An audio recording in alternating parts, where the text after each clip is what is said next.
ધર્મની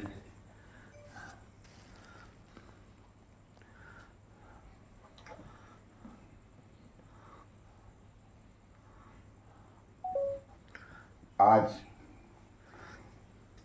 આ બધા જે ભેગા થાય છે હરેક જગ્યાએ દરેક ધાર્મિક સ્થળો ઉપર જે ગુરુ દ્વારાના નામથી ગુરુના ચરણે જવાથી ગુરુ મહારાજના સાનિધ્યમાં બેસવાથી આજે આનંદ માણવા અને પોતાનો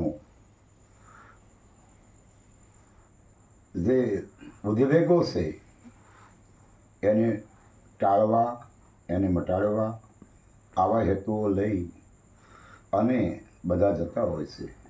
પણ આપણે રોજે રોજ સાંભળીએ છીએ અને આજની તારીખમાં પણ એવા બનાવો બનેલા છે કે જે ગુરુ મહારાજના દ્વારે જતા હોય અને એમાં વિઘ્ન આવે તો પછી આ બધું પહેલાં થતું જ હતું કે નહીં? દેવ આ મનુવાદીઓની અંદર હતા આપણે ત્યારે થતું હતું અને ગુરુ મહારાજે જવાથી જ આવડું આ થાય તો એ તો ઠીક છે. પણ ઝાઝો ભાગ મનુવાદીની જે વાસ્તવિકતા છે ત્યાં આવડું આ બધું વધારે ચાલે છે. હવે બગદાણાની વાત આપણે લઈએ તો બગદાણાની અંદર બજરંગદાસે જે વાત જેને બતાવી હોય તે, પણ એની વાત કોઈ જગ્યાએ મેદાનમાં એવી નથી કે પરમ તત્વની વાત બજરંગદાસ મહારાજે કોઈને આપી હોય.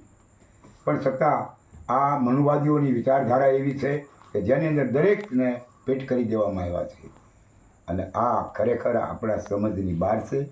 અને નૈતિક સિદ્ધાંતો એવું કહેવા માગે છે કે કોઈની ચરણમાં જવું કે કોઈને નમવું એ તો એક આપણી એક માનસિકતા છે કે આ કરવાથી આવું થઈ જાય, આ કરવાથી આવું થઈ જાય, પરંતુ એવું કંઈ છે નહીં.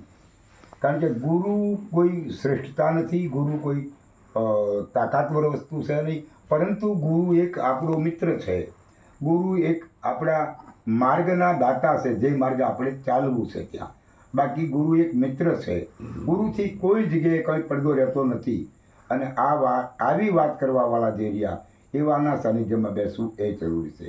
અને પ્રથમ પાયો એ છે કે ગુરુને સમજ્યા પછી પ્રથમ તત્વ એવું છે કે જે માતા અને પિતા, આ મહાપુરુષોએ કીધું છે કે પ્રથમ ગુરુ માત પિતા જેના રક્તબંધથી બની આ કાયા, એટલે પહેલાં જ ગુરુ રહ્યા એ આપણા માતા અને પિતા છે, જેના રક્તબિંદથી આ પંચમહાભૂતના દેહાનુભાવનું ગાંઠ ઘડાયો છે.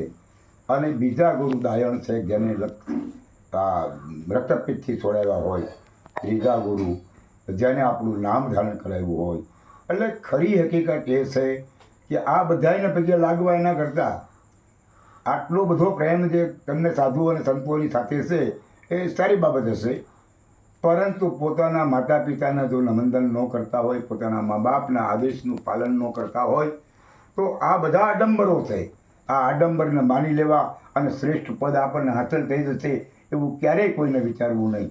જો શ્રેષ્ઠ પદ કે આ તો શ્રેષ્ઠતા સાબિત કરવી હોય, ત્યાં પામવું હોય તો પ્રથમ માત પિતાથી શ્રેષ્ઠ કોઈ છે નહીં અને પછી જ બીજું બધું થાય. હવે મા બાપ આપણા જેમ ભાવે એમ રહેતા હોય, એની આમ આપણો લક્ષ્ય ન હોય, એની આમ આપણે કોઈ શાંતિ રાખીને બેસતા ન હોઈએ તો આ વાત તમને મળી હોય ને તોય નકામી છે.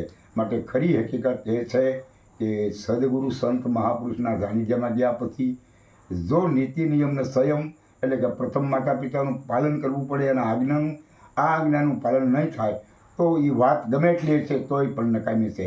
પછી જે નીતિ નિયમો આપવામાં આવે છે, દારૂ, મટન, જુગાર, વ્યભિચાર, આનું પાલન ન કરતા હોય તો પણ આ વાત નકામી છે. પછી મનુવાદીની વિચારધારા પ્રમાણે જો વર્તન કરતા હોય ગુરુનો ઉપદેશ લીધા પછી તો પણ આ વાત નકામી છે. એટલે બોલવું ગુરુ મહારાજના દેશની વાતનું અને વર્તન કરવું પૂંજાપાઠ અર્ચન દેવદેવીની પૂંજા આ બધું કરવું હોય, ભગવાનને પૂંજવા હોય તો શા માટે ગુરુના દેશની વાતને આપણે સમજવી જોઈએ?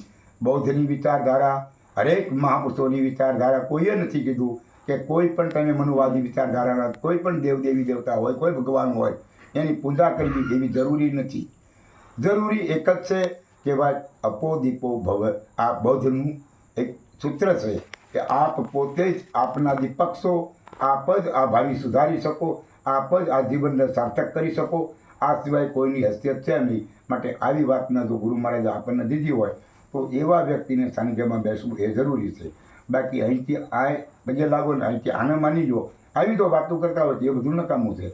માટે શ્રેષ્ઠ વાત પ્રથમ પાયો આપણે કીધો હોય કે ગુરુ મહારાજના દેશમાં ગયા પછી પણ પોતાના દેહનું ઘાટ ઘડવાવાળા માતા પિતા જેના ગુણથી બન્યાથી એને ક્યારેય તજવા નહીં, એને ક્યારેય અપમાનિત થાય એવું વર્તન ન કરવું. આ વાત સત્ય છે. આ રીતે જીવન જીવવું એ બધું શ્રેષ્ઠ છે. બોલ સદગુરુ મહારાજની, સત્ય સનાતન ધર્મની.